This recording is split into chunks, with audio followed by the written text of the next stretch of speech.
Toh memang fungsinya hari raya, fungsi rioyoan itu kan untuk sebagaimana Rasulullah tadi itu bersuka cita, bergembira, bukan untuk malah bersedih sindir-sindiran dan sakit hati. Baik yang puasa maupun yang nggak puasa itu rioyoan ya. So, inilah fenomena masyarakat kita.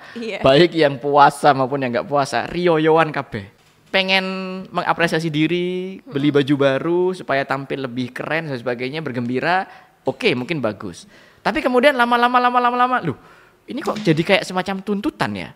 Ini kok kayak jadi semacam jebakan kultural yang kalau seakan bajunya nggak baru, itu kayak gak rioyoan.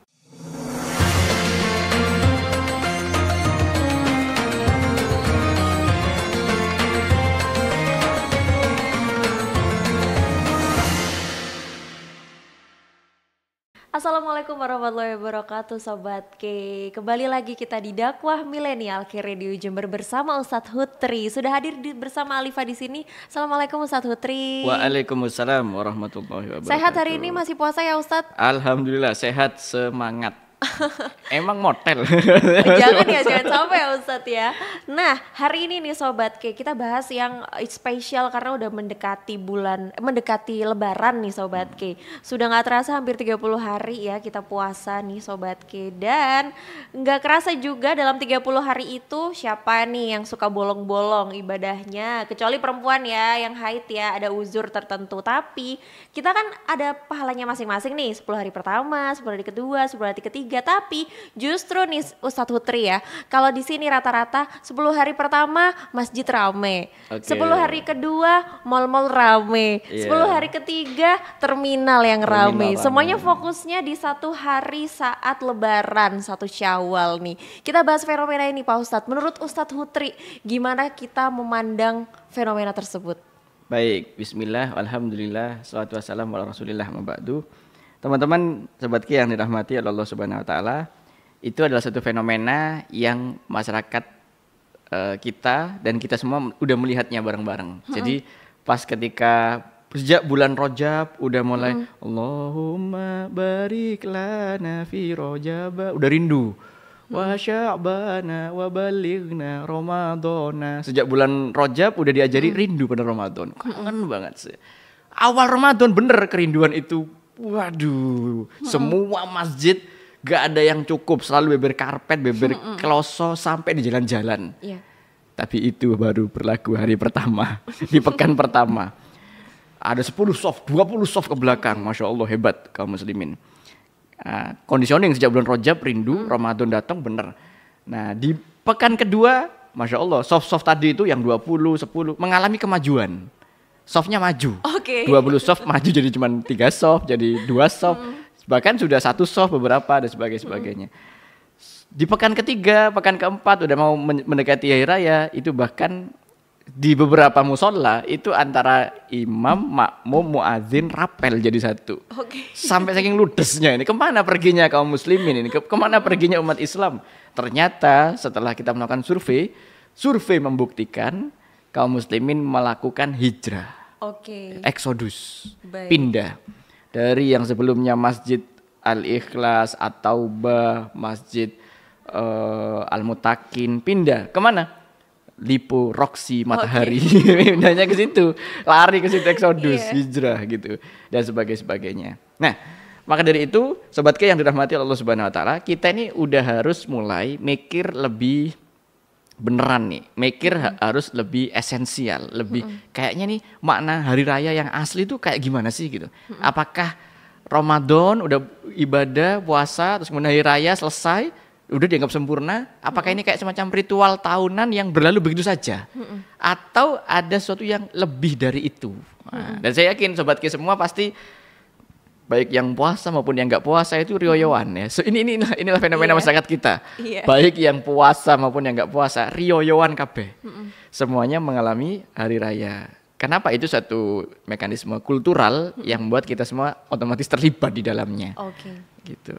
Nah sekarang nih Ustadz Hutri, memang kalau dalam mempersiapkan lebaran nih Ustadz Hutri, dari tadi kita kan harusnya emang serius sama puasa kita, tapi ternyata kita mungkin di akhir-akhir ada lalai untuk pindah-pindah ke mall-mall yang lain gitu, ke majelis mall, majelis terminal gitu ya Ustadz ya. Cuman yang uniknya lagi nih Ustadz, ketika semakin mendekati Lebaran, memang untuk anak-anak muda nih Ustadz ya, salah satunya Alifa, jadi salah satu rasa takut sebenarnya. Karena ditanyain apa? Ditanyainnya mana calonnya. Kemudian sama ponakan-ponakan yang kecil-kecil, mana angpaunya tante? Dan itu kadang jadi salah satu istilahnya apa ya? Persaingan sosial gitu loh Ustadz. Itu salah satu hal yang fenomenal sih sebenarnya di saat Lebaran nih. Menurut Ustadz Hutri, gimana sih penjelasannya sebenarnya dalam Islam? Baik, jadi begini. Hari raya atau Aid itu memang sejatinya, aslinya adalah satu hari yang harusnya orang-orang, terutama kaum muslimin, itu bersukacita, bergembira. Itu memang seyogyanya begitu. Nanti kita akan cek dalilnya. Basically hari raya sholat Aid, Idul Fitri itu memang disetting untuk semuanya bergembira ria dan sebagainya. Nah, cuman memang kadang di tengah kegembiraan itu muncul efek samping kayak semacam teror psikologis. Kayak tadi itu. Kumpul, makanya semuanya hingar-bingar. Pengen pulang ke kampung halaman, kumpul sama keluarga, nyiapin perbekalan dan sebagainya, baju baru, cat rumah baru dan sebagainya. Itu bagian dari ekspresi rasa kegembiraan. Bahagia ya Ustaz. Karena memang basically hari raya itu harusnya emang untuk bergembira setelah sebulan penuh itu berpuasa. Karena memang Masya Allah Islam itu humanis banget. Setelah dilatih ketat selama sebulan penuh. Sesuatu yang halal itu gak boleh, ditahan untuk sampai buka puasa. Makanan kan halal, ditahan. Nah, setelah ketat dilonggarin saat hari raya dengan kegembiraan. Ini contoh. Dalam satu hadis riwayat Imam Muslim, bahwasannya diriwayatkan oleh sahabat Anas, ia berkata sekali waktu Nabi SAW datang ke Madinah, awal-awal datang ke Madinah. Lalu kemudian beliau melihat penduduk Madinah itu bersukaria selama 2 hari. Ini yang bukan sholat Id, bersukaria, yal'abuna fihima, bersukaria di 2 hari itu. Lalu kemudian Rasulullah tanya, duh ini hari apa ini? Terus dijawab, wahai Rasulullah ini memang hari kumpul-kumpul, hari sukaria. Ini bukan Idul Fitri, bukan Idul Adha. Dulu semasa zaman sebelum Islam, masih zaman Islam belum datang ke sini, 2 hari ini tempat mereka Aid, yal'abuna fihima, mereka bergembira di dalamnya, tempat kumpul-kumpul. Nah, lalu kemudian Rasulullah sallallahu alaihi wasallam bersabda, "Innallaha qad abdalakum bihima khairan minhuma yaumal Aid, Idul Adha wa yaumal Fitr." Nah, sesungguhnya Allah Subhanahu wa taala telah menggantikan dalam Islam dengan 2 hari yang lebih baik daripada hari itu, hari raya yang selain Islam itu. Yakni hari raya Kurban, Idul Adha, dan hari raya Idul Fitri. Oke, jadi sampai di sini Rasulullah itu mengakomodir kegembiraan. Rasulullah mengakomodir kebahagiaan. Kaum-kaum kalau ingin senang-senang, kalau ingin bergembira dan sebagainya, tempatnya di sholat Id itu. Jadi basically Idul Fitri itu untuk gembira ria, untuk bersukacita. Cuman reality, ini back to reality, selalu saja ada tantangan dan selalu ada efek samping ya. Niat pengen mengapresiasi diri, beli baju baru supaya tampil lebih keren dan sebagainya, bergembira, oke, mungkin bagus. Tapi kemudian lama-lama, loh, ini kok jadi kayak semacam tuntutan ya? Ini kok kayak jadi semacam jebakan kultural yang kalau seakan bajunya nggak baru, itu kayak gak dioyoan. Gitu. Awalnya punya rezeki banyak, ingin berbagi kegembiraan dengan para keluarga, dengan para ponakan-ponakan, anak-anak tetangga dan sebagainya, bagi-bagi angpau. Awalnya itu bagus berbagi hadiah. Tapi lama-lama, loh, kok ada kayak semacam menjadi jebakan kultural, loh. Berarti gak ngekei angpau, gak rioyoan gitu. Nah, jadi ini yang kemudian makanya dalam Islam oleh Rasulullah SAW kita diajari khairul umuri ausatuha. Sebaik-baiknya urusan itu yang seimbang, yang pas, gak maksakan diri dan sebagainya. Nah, nanti kita akan bahas beberapa tips agar teror-teror psikologis ya di hari raya ketika kita kumpul yang harusnya senang-senang itu ya, jadi gak senang, yang harusnya bersukaria menjadi kayak teror psikologis kayak gimana? Nah, nanti kita akan bahas lebih lanjut itu insyaallah. Nah, Gini Ustadz, kalau misalnya nih tentang itu kan nanti kita bahas di segmen berikutnya ya Ustadz. Iya. Sekarang nih yang berhubungan dengan sukaria nih Ustadz. Karena kan kita boleh nih bersukaria pada saat Idul Fitri nih Ustadz. Tapi kadang-kadang nih karena dampak modernisasi juga, kita jadi sering bikin konten nih Ustadz. Misalnya nih lagi tren berapa harga outfit lo, kayak yang udah Ustadz jelaskan tadi, berapa harga outfit lo, di post tuh di Instagram, di TikTok dan media sosial lainnya. Terus ada lagi tuh satu kebiasaan ngevlog nih Ustadz. Misal kita nih maunya bersalam-salaman, maunya silaturahmi, sambil ngevlog nih salamannya. Jadi sambil yang diatensi adalah follower, lah yang dicuekin justru saudara yang sedang salaman itu gimana tuh Ustadz? Iya. Lagi-lagi itu efek samping ya. Makanya efek samping di setiap zaman itu selalu ada. Yang membuat seseorang itu out of the record, keluar dari track awalnya, out of the track, keluar dari track awalnya. Kan track awal basically Idul Fitri itu adalah untuk kegembiraan dan sebagainya. Cuman gara-gara godaan zaman, terus kemudian hal-hal yang tidak pas, jadi kegembiraannya bubrah malah bubrah. Lah maka itulah sebabnya kita harus kembali ke titik ideal, titik awal, titik pas. Kita harus berusaha menjaga diri kita itu untuk tetap stabil. Stabil apa? Stabil, toh ini untuk segmentasinya masih segmentasi ibadah. Idul Fitri ini bukan senang-senang ala kita sendiri loh ya. Bukan senang-senang, bukan gembira ria versi hawa nafsu, versi keinginan kita sendiri, bukan. Yang dimaksudnya senang-senang tahadduts bin ni'mah. Bagian dari kita itu mensyukuri nikmat dari Allah Subhanahu wa taala. Setelah berpuasa makan boleh, terus kemudian jadi kumpul keluarga, jadi bergembira gitu. Jadi senang-senangnya tetap dalam domain ibadah. Senang-senangnya tetap dalam domain yang terarah gitu, bukan senang-senang yang tidak terarah gitu. Nah, nanti kita akan kupas tuntas gimana caranya biar kita nggak hektik ketika masuk ke Idul Fitri yang harusnya malah seneng tapi malah takut. Oke, kalau gitu jangan kemana-mana ya Sobat K, tetap di Dakwah Milenial bersama Ustadz Hutri. Tahu nggak Sob, di bulan Ramadan kali ini kita dianjurkan untuk tidurnya dikit aja, makannya juga dikit aja, tapi ibadahnya yang dibanyakin. Makanya jangan lupa share dan juga subscribe video ini biar kita merasakan nikmatnya dan juga lancarnya ibadah kita terus ya. Kembali lagi bersama K Radio dalam Dakwah Milenial bersama Ustadz Hutri, Sobat K. Nah, sesuai tadi janji Ustadz Hutri ya untuk menyampaikan sebenarnya tips-tips apa saja sih yang bisa kita lakukan agar menjelang Lebaran bikin kita bahagia dan menghindari rasa khawatir ya Ustadz. Tapi sebelum itu, Alifah pengen tanya dulu, sebenarnya yang wajib pada saat Idul Fitri itu apa aja sih Ustadz? Baik, ini kadang gini nih, masyarakat kita itu sering salah memahami akibat karena peristiwa kebiasaan. Contoh misal, kalau sholat tarawih itu kan istimewa karena apa? Setahun sekali dan hanya ada bulan Ramadan. Sehingga seakan-akan nampaknya sholat tarawih ini wajib. Meskipun enggak kok aku tahu, tapi seakan-akan kayak wajib. Buktinya apa? Sholat tarawih lebih rame daripada sholat isya. Padahal Anda nggak sholat tarawih itu nggak dosa, cuman kehilangan pahala, kehilangan potensi pahala. Nggak sholat isya itu malah dosa.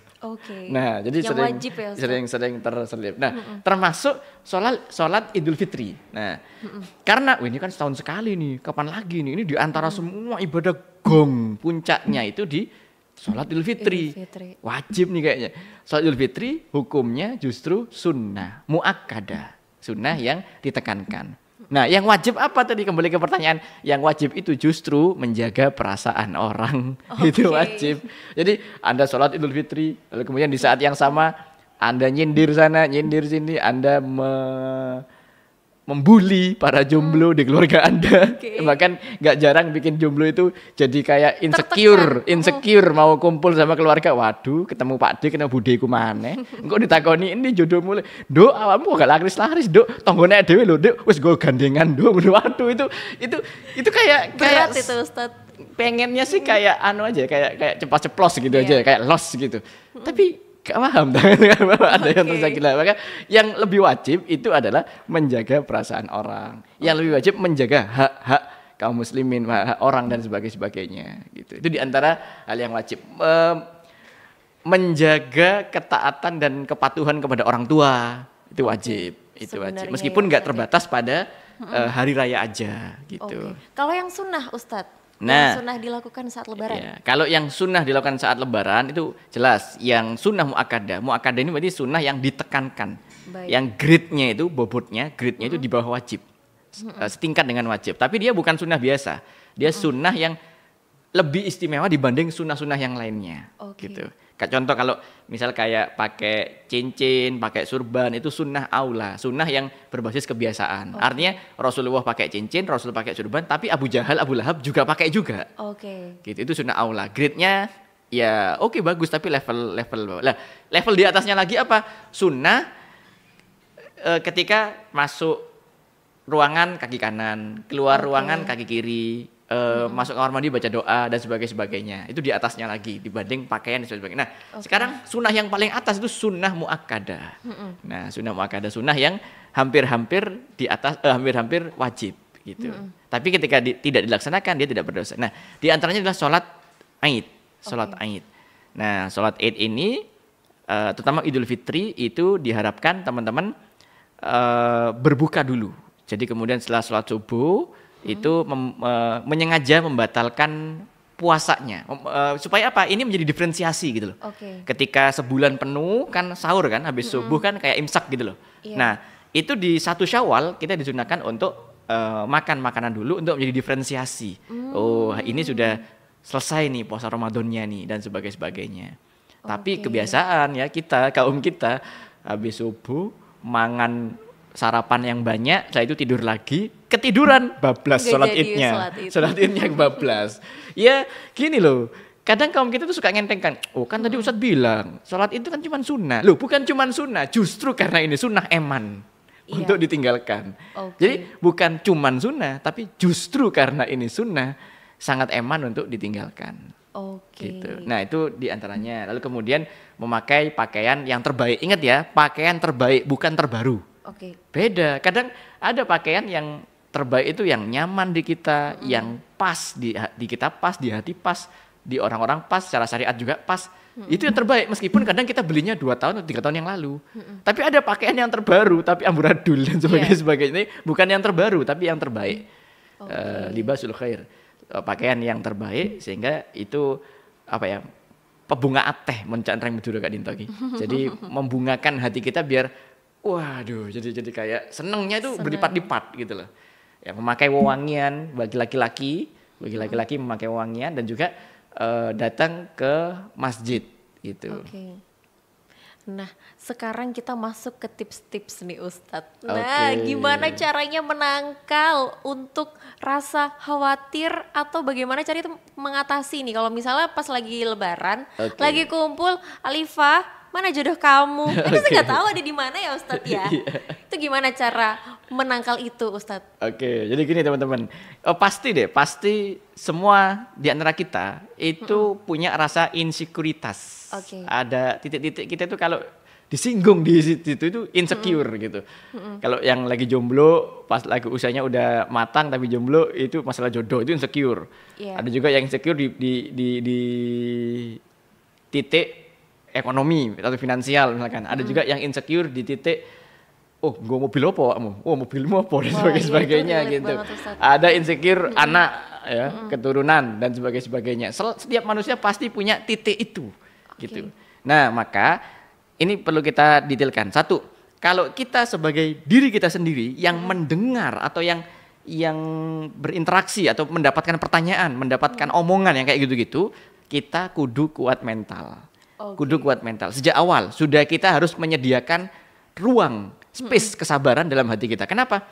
Karena sesekali kita pengertian kepada yang tanya. Oh paling sing takon iku. Jadi style kendo ya kalau kata orang Jawa. Style kendo. Iya. Paling bude iku takon, ya mungkin pengen bantu golek ta, atau mungkin bude itu peduli sama aku dan sebagainya. Dengan style kendo itu space kelonggaran lapang dada dalam jiwa kita itu semakin tinggi. Tapi kalau kita, kok takonannya ngono? Waduh, iki menyinggung dan sebagainya. Nah, itu kita malah malah kayak mempersempit space-nya gitu. Style kendu. Oh paling ini maksudnya apa? Meskipun Ustadz, tapi aku beneran ngeci Ustadz. Beneran ngece saja nih. Loh, itu kan urusannya dia, urusan beliau. Ngece aja sendiri. Tapi kan kita itu hanya bisa mengendalikan hati kita. Lah dengan cara style kendu, husnudon maksudnya. Style kendu udah paling cuma takon biasanya. Itu lebih nyaman, lebih enak gitu. Kita nggak termakan baper-baper dan sebagainya. Itu kalau kita sebagai objek yang dikenai pertanyaan itu. Nah sekarang gantian, kalau kita sebagai subjek, nah kita sebagai subjek, ya kita jangan style kendu, kita harus hati-hati, justru kan style kenceng. Style kenceng, dalam arti kita hati-hati. Kira-kira omonganku, takonanku, sharing-sharinganku, iki malah tambah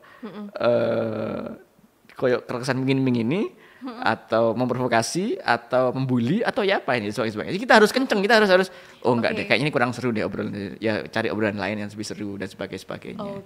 Dan juga gini, pertemuan dengan keluarga, obrolan itu kan mengalir sebenarnya. Mengalir. Katakanlah keceplosan satu. Kadang nggak sengaja juga tersakiti dan sebagainya. Fokus pada obrolan lain. Ada terlalu banyak obrolan dalam beberapa waktu nggak ketemu. Nah, jangan fokus pada sakit hatinya. Cari obrolan lain yang lebih nyaman. Cari obrolan lain yang lebih, ini baik subjek maupun objek harus sama. Yang objeknya nggak baperan, yang subjeknya nggak nyinggungan. Nah, kalau ini terjadi aman. Tapi kalau kebalik, sing subjek sel kenduk, opo, aku cuma takon tok ae, awakmu ae baperan dan sebagainya. Tambah nyolot, tapi sebaliknya yang objek style kenceng. Kayak iso jaga lisan iku. Tambah suuzon.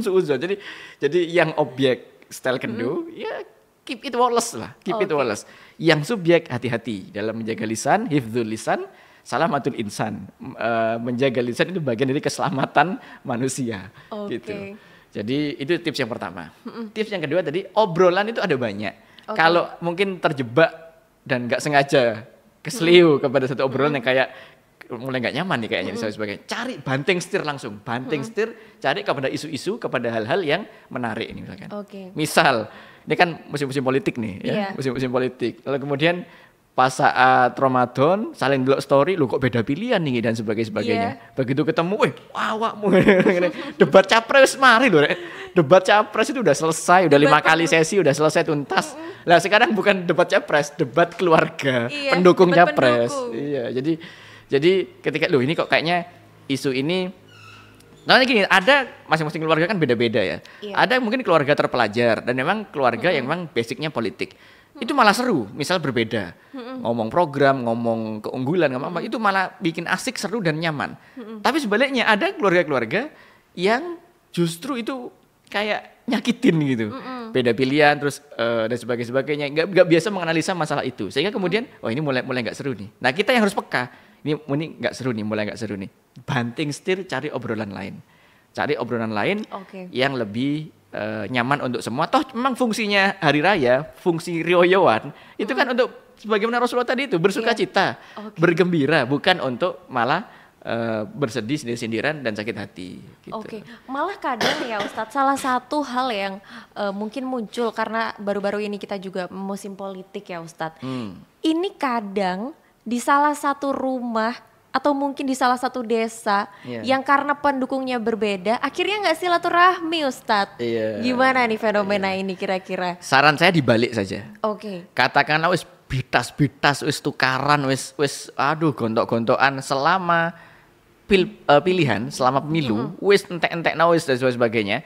Mumpung posoan terus Ramadan, wingi kan wis dosa wingi. Wis salaman, minta maaf. Kan kadang kan kita ada guyonan tuh waktu kita masih kecil dulu. Jadi ikan saya kan reyowan yo. Minal aidin wal faizin yo. Digepuk dhisik tek ngono. Nah, sepurane ngono. Digepuk dhisik. Digepuk dhisik ben golek dosa gitu. Lah, wis harusnya dibalik paradigmanya. Udahlah, wis bitas-bitas, wis boncos-boncos pas waktu sebelum Ramadan merenungi diri jadi kepompong. Lah, Idul Fitri itu bukan malah memelihara dendam yang lalu, enggak, justru kesempatan sepuro-sepuroan. Gitu. Dan juga gini, biasanya minta sepuro, minta maaf di luar bulan Ramadan itu ada gengsi. Ada gengsi. Artinya, kok tiba-tiba njaluk maaf kon? Wis tobat awakmu ta dan sebagainya. Tapi kalau saat lebaran itu gengsinya berkurang. Kenapa? Pancene vibes-nya ya Ustaz. Vibes-nya, pancene budayanya gitu. Jadi waktunya minta maaf. Jadi saya balik malah. Oke. Justru lek lebaran gak seporoan, ngenteni kapan maneh, nunggu kapan lagi seporoane. Oke. Wis tahu-tahu wis apa boncos-boncosan Oke. masalah pilihan, masalah apa. Lah begitu lebaran puas-puaskan masalah maaf-maafan gitu. Oke. Jadi Baik. Kita lanjutkan lagi setelah ini Pak Ustadz. Ya. Karena Alifa juga punya pertanyaan satu lagi nih buat Ustadz Hutri. Jadi jangan kemana-mana Sobat K, tetap di Dakwah Milenial bersama Ustadz Hutri. Sebelum lanjut nonton, Ajeng mau ingetin nih, jadikan bulan Ramadan ini sebagai titik balik dalam kehidupan kita. Hindari segala tipu daya kehidupan dan nikmati manisnya iman. Makanya, share dan juga like serta subscribe video ini biar kita makin banyak menikmati manfaatnya ya. Halo Sobat K, kembali lagi di Dakwah Milenial bersama Ustadz Hutri. Nah, sekarang nih, viralnya nih sekarang ya Ustadz ya. Kita tuh kan udah ada dibantu dengan teknologi digital ya Ustadz ya. Jadi rata-rata pada saat lebaran itu pasti akan aktif mengirim pesan. Entah itu di SMS, entah itu di WhatsApp ya Ustadz. Itu kadang ya setelah WhatsApp gitu aja udah terima kasih, mohon maaf gitu dan ya. dianggap selesai. Dianggap gitu. selesai, terus nggak ada sowan-sowan akhirnya Ustadz, nggak ada kunjungan-kunjungan untuk minta maaf secara langsung, bersalaman itu nggak ada. Terus fenomena yang kedua nih Ustadz adalah biasanya nih mulai muncul dari lebaran beberapa tahun yang lalu sebenarnya adalah tiba-tiba ada yang muncul update story tulisannya kalian semua saya maafkan. Oh, itu lebih sadis tuh. Itu. Lebih sadis. Iya, kira-kira Kalau yang gimana tadi nih? masih minta Iya. ada permohonan, ada permintaan maaf ini tiba-tiba nggak ada apa-apa, tiba-tiba udah maafin Kalian semua. semua saya maafkan. Itu gimana tuh fenomena tersebut Ustadz? Iya, gini ya. Itu anggap aja seru-seruan aja. Anggap Iya. aja seru-seruan. Oke. Anak-anak dan sebagainya. Tapi gini Sobat K. Ya oke lah seru-seruan. Tapi kadang kita pun juga terjebak. Oh kan wis mari dan sebagainya. Kita karena saking menganggap enteng, menganggap remeh, udah seru-seruan deh. Karena apa kalau dianggap serius, mosok ngono ae gak oleh, mosok ngono salah ngono. Kalau kita responnya serius. Tapi go santai. Tapi kalau di go santai, kita akhirnya mencukupkan diri. Mencukupkan diri pada itu. Lah itu yang salah. Karena begini. Hudil afwa wa'mur bil ma'ruf. Jadilah pemaaf dan berbuatlah yang baik dan sebagainya. Itu adalah tuntunan Allah Subhanahu wa taala dalam Al-Qur'an. Nah, sehingga untuk bermaaf-maafan itu afdolnya itu adalah musafaha, berjabat tangan langsung, tatap muka dan sebagainya. Nah, begitu itu digantikan lewat media sosial yang selama ini di luar lebaran sudah sering kita menjalin interaksi dengan manusia di sini di gadget kita, baik itu bisnis, baik itu schedule, baik itu konsep, baik itu apapun sering kita komunikasikan, kita menjadi mewajarkan bahwa oh kan sama aja ini kan lebaran kan tetap berinteraksi sama orang gitu. Selama ini sehari-hari aku pakai ini deal aja gitu. Masa ini nggak deal dan sebagainya. Nah, kalau kita mengentengkan itu bisa mengurangi sakralitas dari lebaran itu sendiri. Oke. Nah, padahal disebutkan oleh Imam Syafi'i, la yambaghil khuruji min adadin nas. Tidak seharusnya kita itu keluar dari adat atau dari tradisi atau dari kebaikan universal manusia selama kebaikan universal itu atau tradisi itu tidak menyelisih hukum syariat. Nah, sekarang kita cek apakah sowan, berkunjung ke saudara, meminta maaf, kunjungan langsung maksudnya ya, kunjungan langsung tatap muka, itu adalah hal yang melanggar syariat? Enggak, faktanya itu justru dianjurkan, justru sesuatu yang sunnah. Nah, jadi gini nih, kita dihadapkan pada satu keadaan, pada satu kondisi nih. Kalau kita mencukupkan diri pakai WA bisa mengurangi sakralitas, kemudian dikata-katain sama orang dan sebagainya, atau kita mengalah dari kemalasan kita taruh gadget kita gerak, kita lawan kemageran kita gerak, kita kunjungi satu-satu. Memang sih kan ada yang tanya, Ustadz emang wajib, ada dalilnya dan sebagainya. Sunnah iya, tapi ketika Anda nggak melaksanakan atau mencukupkan diri pakai WA, jangan salahkan orang kalau iku lho saiki arek zaman saiki egois itu rasan-rasan para orang tua kita loh. Rasan-rasan para Pak De Bude kita. Ya opo arek zaman saiki iki silaturahminya kurang dan sebagainya. Nah, jadi prioritaskan yang muwajahah, bertatap muka langsung. Prioritaskan. Kalau yang saya terapkan kepada diri saya sendiri, saya biasanya akan merespon, baik itu saya yang ngajukan duluan atau yang sudah ngajukan ke saya akan merespon masalah ini terkait dengan masalah ini, masalah lebaran, minal aidin wal faizin, maaf-maafan dan sebagainya, itu tanggal 20 Syawal. 20 hari selama bulan Syawal, sejak awal lebaran sampai 20 hari berikutnya, saya fokus kepada yang muwajahah dulu.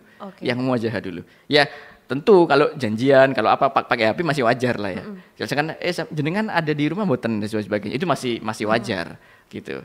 Tapi prioritaskan yang muwajahah dulu. Baru di 20 Syawal itu baru kita balas-balasi yang ini. Untuk apa? Untuk menebarkan iktibar, menebarkan pelajaran dan hikmah bahwa oh iya ya apa ya sing muwajahah dhisik ben gak putus silaturahmi, pinjam dulu 100 gitu.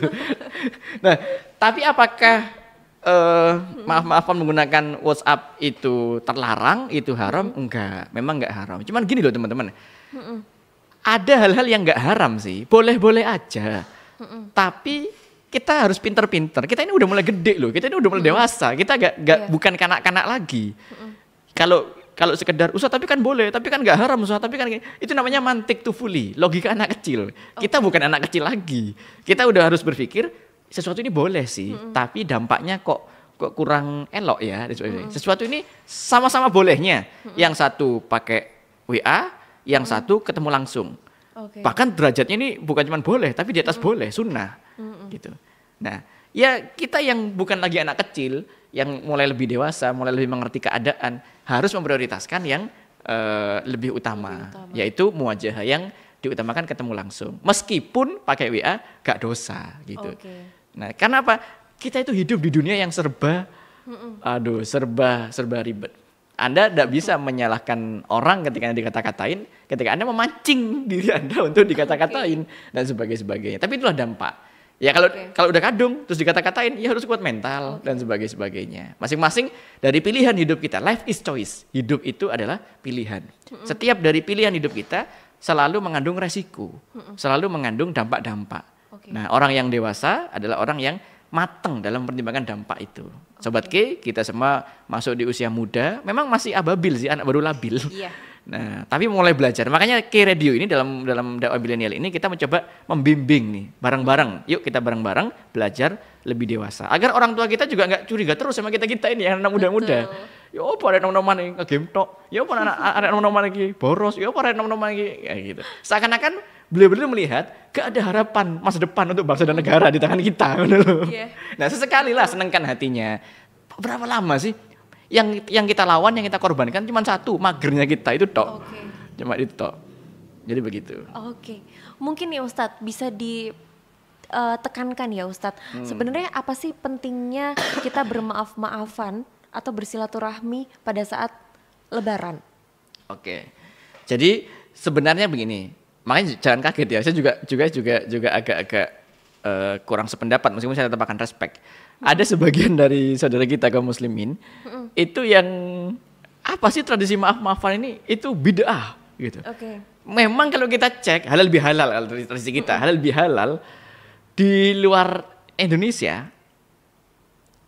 Sejak kapan maaf-maafan itu hanya khusus di bulan Ramadan gitu. Dalil maaf itu critical thinking dari teman-teman kita yang demikian. Saya nggak sependapat tapi saya respect. Ya oke lah. Memang maaf-maafan itu nggak harus bulan Ramadan tok, nggak harus bulan Lebaran tok. Itu iya. Lah cuman entry point saya di sini adalah mumpung ini Lebaran yang di backup oleh struktur kultural. Kalau di luar bulan Ramadan, iya maaf-maafan tetap afdol, tetap bagus. Dalil maaf-maafan bersifat mujmal, global, gak ada batasan waktu. Tapi ada gengsi di antara kita, ada kayak sekat-sekat ego di antara kita. Lah saat Lebaran, sekat-sekat ego dan gengsi itu pudar. Lah itulah saat yang paling pas, saat yang paling enak, nyaman untuk maaf-maafan, menyodorkan tangan dulu itu nggak ngisi-ngisini gitu loh. Tapi kalau di luar Lebaran, di luar Ramadan, kita tuh masih mikir tuh. Gengsi ya Ustaz ya. Pendek edisi. Kalau Ramadan, kalau Lebaran ya memang sudah ininya, Ya, Ustaz, betul. Meskipun kita paham hukum lah, kita paham hukum bahwa dalil tentang saling memaafkan, saling itu tidak muqayyad, tidak terbatas, tidak ada batasan waktunya. Saat Ramadan dan sebagainya gitu. Bahkan kalau kita ngaji sirah, jangan kaget ya. Itu saat Lebaran awal-awal Syawal, tradisi para sahabat Nabi itu bukan traveling, bukan apa. malah ngamar. Oke. Malah menyendiri, berkontemplasi. Ya Allah, ditinggal Ramadan, ya Allah.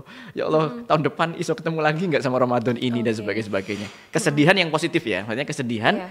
karena ditinggal bulan Ramadan. Oke. Begitu. Nah, makanya disunahkan untuk bergembira, untuk suka-suka ini, suka-ria di antaranya untuk sedihnya biar nggak keterlaluan gitu. Baik. Gitu. Biar galaunya nggak terlalu dalam ya Ustadz ya. Betul. Biar terobati pada saat satu Syawal Lebaran Betul. ini bertemu sama banyak orang dan mungkin meraup panen angpau juga.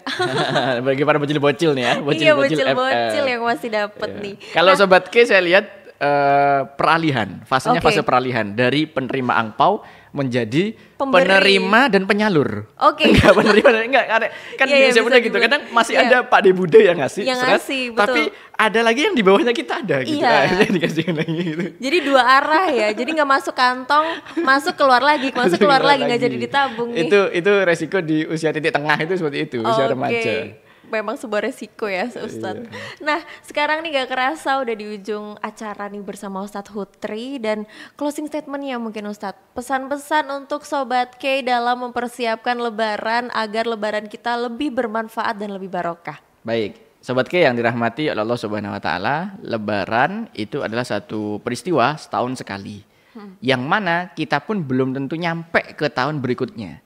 Nah, maka dari itu biar lebaran kita lebih meaningful nih, lebih meaningful di tahun ini, yuk kita mulai tata hati lagi, tata pikiran lagi, mulai memilih hal-hal yang lebih pantas, lebih dewasa, lebih elok, lebih ahsan, ya, lebih baik dampaknya untuk diri sendiri, untuk keluarga, untuk masyarakat dan sebagainya. Ini kita ngajarin berpikir dewasa nih, ngajarin untuk berpikir lebih mateng lagi dan sebagainya. Karena kita memang kita itu ada anak-anak muda itu ada di fase itu kanak-kanak bukan, dewasa juga bukan.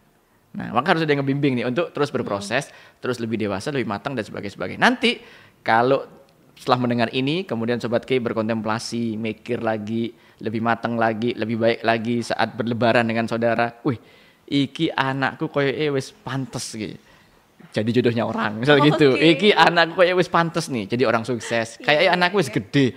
Itu ada dampak positif apa? Membanggakan orang tua kita, membanggakan sanak keluarga kita, begitu. Kita doakan semoga Sobat K semua lebarannya tahun ini sukses, lancar, barokah. Amin ya robbal alamin. Terima kasih banyak kehadirannya hari ini Ustadz Hutri. Semoga lebaran kita semuanya bisa menjadi ladang kebahagiaan dan barokah untuk kita semuanya. Amin. Dan bisa juga berjumpa di Ramadan dan lebaran tahun depan. Nah, Sobat K, jangan lupa follow Instagram K Radio ya. Dan juga jangan lupa untuk subscribe YouTube K Radio Jember. Karena apa? Karena masih banyak banget informasi-informasi yang bisa kamu dapatkan dari Instagram dan YouTube K Radio Jember. Jangan kemana-mana ya Sobat K, karena kita akan ketemu lagi di tema-tema talk show berikutnya. Tetap di K Radio Jember, Sound of Knowledge. Assalamualaikum warahmatullahi wabarakatuh. Waalaikumsalam warahmatullahi wabarakatuh.